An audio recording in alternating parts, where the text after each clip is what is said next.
उदयपुर के शहर के जाने माने व्यवसायी महेंद्र कुमार टाया पर लगे मानसिक प्रताड़ना के आरोप। जानकारी के अनुसार महेंद्र कुमार टाया के पिता कन्हैया लाल टाया ने ही भोपालपुरा थाने में शिकायत दर्ज करवाई है। नमस्कार, मैं हूं भरत और आप देख रहे हैं न्यूज़ 27। मामला कुछ इस प्रकार का है कि मामला दर्ज होने के बाद मीडिया ने जब महेंद्र कुमार टाया से इन आरोपों के बारे में जानकारी लेना चाही तो महेंद्र कुमार टाया ने उन पर लगे इन सभी आरोपों को निराधार बताया और कहा कि यह सारा आरोप लगाने का जो षड्यंत्र है वो मेरे पिता के साथ रहने वाली उनकी धर्मपुत्री मधुकांता का है और पिछले कई समय से मधुकांता इस तरह के आरोप हम पर लगाती आई है। क्योंकि अब मामला पुलिस थाने में और मीडिया के समक्ष आ चुका है तो मैं मीडिया से ये कहना चाहता हूँ कि मेरे ऊपर जो भी आरोप लगे हैं वह बिल्कुल निराधार हैं और मैं स्वयं उन आरोपों का खंडन करता हूं। कुछ अखबारों में यह खबर प्रकाशित होने पर मुझे पता चला कि मेरे पिता ने ही मेरे खिलाफ भोपालपुरा थाने में एक शिकायत दर्ज करवाई है और अब मैं यह कहना चाहता हूं कि अब मुझे न्याय के लिए एवं समाज में मेरी जो छवि धूमिल हुई है उसके लिए न्यायालय का दरवाज़ा खटखटाना पड़ेगा।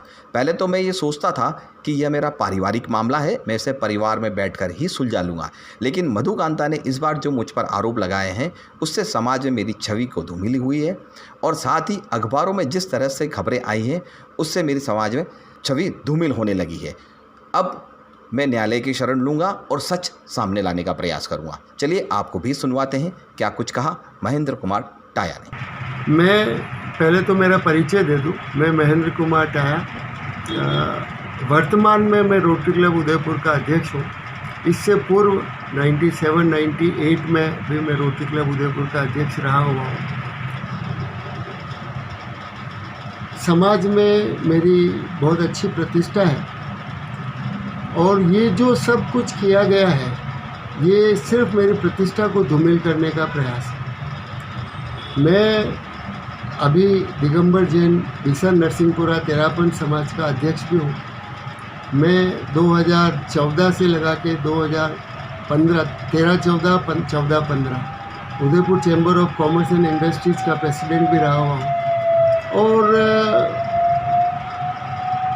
हमारे ट्रस्ट के अंतर्गत देवारी में आई हॉस्पिटल भी संचालित है, वो भी हम लोग कर रहे हैं और एवरेज 1200 ऑपरेशन साल के वहाँ कैटरेक्ट के हम लोग निःशुल्क वहाँ करते हैं। तो समाज में भी व्यवसाय में भी मेरी अच्छी प्रतिष्ठा है और ये 104 वर्षीय वृद्ध जो मेरे पिताजी के बारे में आरोप लगाया है मैं पूर्णतः उनसे असहमत हूँ। उनसे ये करवाया गया है, न वो अभी इस स्थिति में है कि वो कोर्ट में जाए, न वो इस स्थिति में है कि वो थाने जा सके। ये तो जो उनके साथ एक महिला रह रही है मधुकांता, उसने ये काम कराया है और उसको किसी न किसी रूप में मेरी छवि को बदनाम करना है, मुझसे पैसे ऐंठना है और इसलिए ये 19 सालों में ये 5वीं FIR इसने मेरे खिलाफ दर्ज करा। पूर्व में जो 4 FIR जो दर्ज हुई वो सारी की सारी FIR लगी और सारी इसमें इसने अपनी गलतियां मानी। ये 3 बार मेरे खिलाफ सिविल वाद में भी गई पिताजी को लेके और उसमें भी इसने मेरे से मात खाई। हमेशा झूठे आरोप लगाए तो मात खाना ही खाना था। मैंने मेरे पिताजी को कभी कोई तंग नहीं किया। उनको जो मुझे आर्थिक दृष्टि से और जो भी मुझे सेवा के हिसाब से करना था मैं आज तक करता रहा हूँ, करता रहूँगा। उससे मैं कभी ना पीछे हटा हूँ ना हटूँगा। 5 बार आपके खिलाफ ये महिला न्यायालय की शरण में या पुलिस की शरण में गई है, आपने क्यों नहीं इनके ऊपर कोई कानूनी कार्रवाई की? मैं आपसे ईमानदारी से पूछूं, मैंने आपसे पहले भी कहा कि मैं समाज में भी प्रतिष्ठा रखता हूँ, व्यवसाय में भी प्रतिष्ठा रखता हूँ और मेरे पास इतना समय भी नहीं है कि मैं जो है इन फालतू के कामों में अपना समय व्यतीत करूं। मैंने बचाव ज़रूर किया जब जब इन्होंने FIR की, क्योंकि मैं सच्चा हूं, मुझे डर बिल्कुल नहीं था और वो FIR को इन्होंने सरकार को FIR लगानी पड़ी और चूँकि अगर मैं वापस कोर्ट में जाता या इनके खिलाफ़ कुछ करता तो मुझे डर था कि मेरे पिताजी भी उसके चपेट में आते और साथ साथ एक महिला की भी बदनामी होती। मैं नहीं चाहता था कि किसी प्रकार मेरे पिताजी की या किसी महिला की मेरी वजह से कोई बदनामी हो। और इसलिए मैं कोर्ट में नहीं गया और जो सच्चाई थी उसकी जीत हुई। मुझे कभी इसमें कोई ज़रा भी शर्म नहीं है कि भाई इन्होंने क्यों किया मेरे खिलाफ़, लेकिन किया तो इनका एक ही उस महिला की ये थी कि भाई मैं कैसे इनको महेंद्र जी को बदनाम करूं और इनसे पैसे वसूल कर सकूं। बोल। मैं जो अभी 4 तारीख को पत्र से पढ़ा और उसमें मेरे ऊपर जो महिला ने मेरे पिताजी के मार्फत जो मुझ पर आरोप लगाए, उससे मैं बहुत आश्चर्यचकित हुआ। और उससे भी ज़्यादा आश्चर्यचकित हुआ मीडिया से, कि मीडिया ने मेरे से पूछे बगैर ये न्यूज़ डायरेक्ट छाप दी, जबकि न तो पुलिस वालों की मेरे पास अब तक कोई इंक्वायरी, न कोई कोर्ट का समन। मीडिया ने ये न्यूज़ किस हिसाब से छापी मुझे नहीं पता। न मेरे से उन्होंने राजस्थान पत्रिका, प्रातःकाल, दैनिक नवज्योति, जो कि व्यक्ति सा मुझे जानते हैं, फिर भी उन लोगों ने मेरे नाम को उछालते हुए इस तरीके से न्यूज़ छापी। तो मजबूरन मुझे अब कानूनी कार्रवाई करनी पड़ेगी। और इसकी जो मैं एसपी साहब के पास आज गया हूँ, व्यक्ति से गया हूँ और उन्हें पत्र लिख के सूचित भी किया है कि ये मेरे खिलाफ़ जो ये कार्रवाई की है, मैंने कोई मेरे पिताजी का बिजली कनेक्शन नहीं काटा है, उनका कनेक्शन बराबर चालू है। हाँ, 2 मीटर के बजाय 1 मीटर इसलिए किया कि हम मुझे ही पैसे जमा कराने होते थे और 2 मीटर में दोनों का फिक्स चार्ज और ये सब जमा कराना होता है, और 1 मीटर होने पे एक का ही लगता है, इसलिए 1 मीटर मैंने जो कम वोल्टेज का था, कम लोड का था, वो मैंने कटा दिया और ज़्यादा लोड वाला मीटर मैंने रखा। और अभी तक मैंने कोई मेरे पिताजी को तो कोई तकलीफ़ दी नहीं, लेकिन मीडिया से मैं ज़रूर सवाल करूँगा कि भाई उन्होंने ऐसा क्यों किया। अगर उन्हें ऐसी चीज़, अगर उसमें ज़रा सी भी सच्चाई लगती तो एक बार वो मुझसे पूछ तो सकते ही थे। अगर वो पूछ लेते तो मैं उन्हें व्यक्ति से पूरी जानकारी दे देता कि साहब बात असली में ये है। फिर भी उन्होंने जो है पता नहीं किस हिसाब से, आधार से, मुझे नहीं पता कि उन्होंने क्यों किया है, लेकिन मैं पूरी कोशिश करूंगा मीडिया से कि भाई ये क्यों किया है वो मुझे बताएं। आपका और आपके पिता का किस तरह का संबंध है, किस तरह से मुलाकात है आपकी? मेरा और मेरे पिताजी का संबंध बहुत अच्छा है। जैसा पिता पुत्र में होना चाहिए वैसा संबंध हम दोनों लोगों के बीच में है।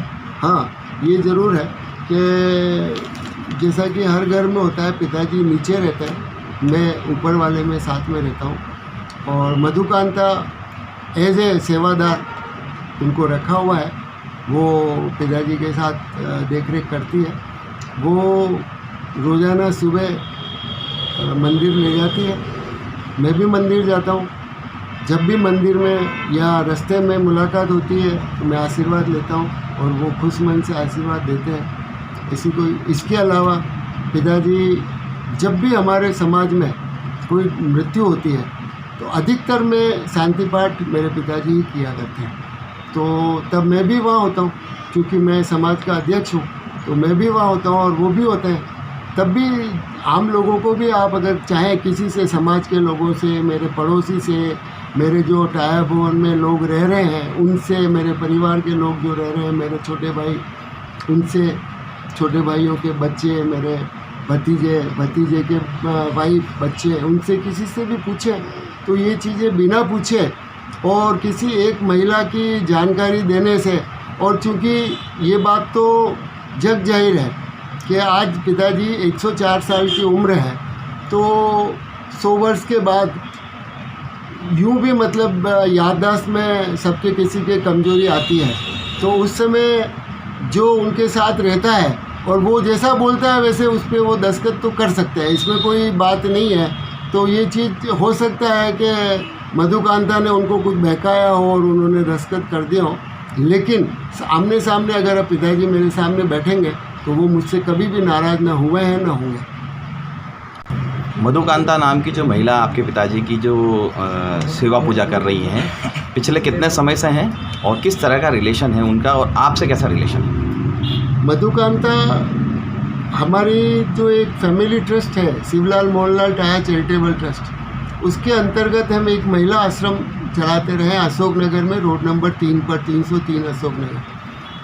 तो वहाँ पर ये 88 लगभग 1988 में इसको मेरे पिताजी और बड़े भाई साहब इंदौर आश्रम से इसको यहाँ लाए थे, आश्रम में रहने के लिए, धर्म ध्यान करना और लोगों को धर्म की शिक्षा देने के लिए इसको ही लाए थे। और पिताजी भी चूँकि व्यवसाय तो मैं संभालता ही था, तो पिताजी भी धर्म में ज़्यादा रुचि थी, तो मदर, माँ और पिताजी दोनों ही दिन में 2-2.5 घंटे वहाँ आश्रम चले जाया करते थे और वहाँ उसके संपर्क में थे। और भी वहाँ 2-3 महिलाएं और थी, तो उन सब के संपर्क में रहते थे। अब मैं दुर्भाग्यशाली हूँ कि 1990 में मेरी मदर का देहावसान हो गया और 90 के बाद पिताजी उसके पूर्णतया संपर्क में आ गए। दिन में 4-4 घंटे वहाँ आश्रम में रहने लगे और फिर वो धीरे धीरे उसकी असलियत हमारे सामने आने लगी। उसको पैसों का लालच आने लगा। वो धीरे धीरे कभी पिताजी से पैसे मांगती, कभी मेरे से पैसे मांगती। तो हम सोचा कि भाई ठीक है, महिला को आश्रम में कुछ कमी पड़ती होगी तो हम लोग कर देते थे। लेकिन 2004 के आसपास आते आते तो उसने बिल्कुल इस तरीके से पिताजी को वशीभूत कर दिया कि वो या तो मुझे छोड़े या उसे छोड़े। और मजबूरन पिताजी को कहना पड़ा कि नहीं, मैं तो अभी सेवा तो मेरी ये मधुकांता करेगी, तू तो मुझे माहवारी 30,000 रुपये दे दे। तो मैंने कहा काका साहब, मेरी क्या आप कमजोरी है जो क्यों आप, लेकिन वो मेरी बात माने नहीं। और 2004 से वो उसके साथ रह रहे हैं।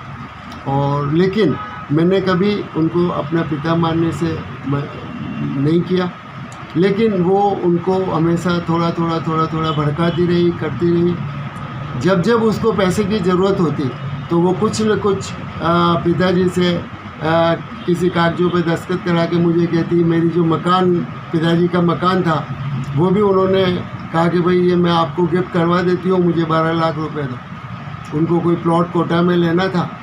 तो मैंने फिर पिताजी से पूछा कि साहब क्या करूँ, तो बोला ये कह रही है तो कर दे। मैंने कहा आपको बोले नहीं, कोई बात नहीं, मैं कर देता हूँ गिफ्ट तेरे नाम पे। तो फिर उन्होंने मेरे को मकान गिफ्ट किया और मैंने उसको फिर 12 लाख रुपए नकद दिए। मुझे अब जो है इस महिला पे बिल्कुल भरोसा नहीं रहा है। इसने जब जितने पैसों की मांग की मैं देता रहा, क्योंकि मैं भी अभी आज 70 साल का हो गया हूँ, तो मैं भी किसी तरीके से बुजुर्ग ही आप मुझे मान सकते हैं। हाँ, लेकिन मेरे पिताजी 104 के ज़रूर हैं और अब उनकी सोचने समझने की शक्ति क्षीण हो गई। मैं यूँ नहीं कह रहा कि बिल्कुल समाप्त हो गई, लेकिन क्षीण हो गई। और ये मधुकांता उनको किसी भी तरीके से बहकावे में लेके किसी भी कागज़ पे दस्तखत करा सकती है। और इसलिए मुझे अब न्यायालय की शरण लेनी पड़ेगी, पुलिस की भी शरण लेनी पड़ेगी। और मुझे न्यायालय पे, पुलिस पे पूरा विश्वास है। सच्चाई चूँकि मेरे साथ है तो सच्चाई की हमेशा जीत होगी। और मुझे पूर्ण विश्वास है कि न्यायालय जो भी फैसला मेरे हक़ में करे, पिताजी के हक़ में करे, मुझे कोई उसमें ऐतराज़ नहीं।